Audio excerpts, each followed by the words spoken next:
வாழ்க்கையில் எந்த வேலை செய்கிறோம் அப்படிங்கிறது இல்லை. எந்த வேலை வேணாலும் செய்யலாம். ஆனால் அந்த வேலையை இஷ்டப்பட்டு செய்யணும். அந்த வேலையை நம்ம உயிருக்கு உயிராக விரும்பணும், காதலிக்கணும். அப்போ தான் அந்த வேலையை நம்ம நிரந்தரமாக செய்ய முடியும்.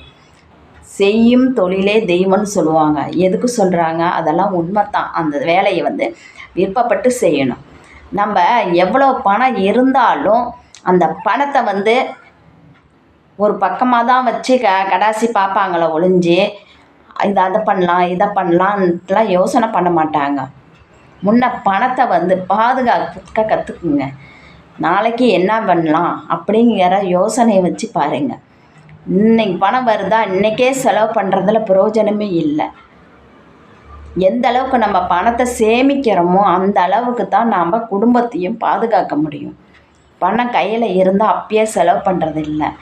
4 காசு சேர்த்து வைக்கணும். அது கடைசி வரைக்கும் நமக்கு உதவணும். இல்லை, பணம் எப்போ வேணாலும் வரும் போகும். ஆனால் மனுஷர் வரமாட்டாங்க. நம்ம பணங்காசோட மனசை சம்பாதிக்கணும்.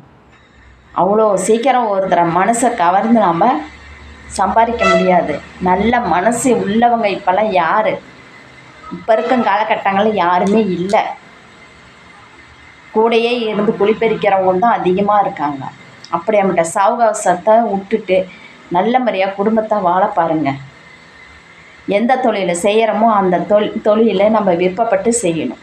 அதில் வரும் வருமானத்தை நம்ம குடும்பத்தை நடத்தணும்.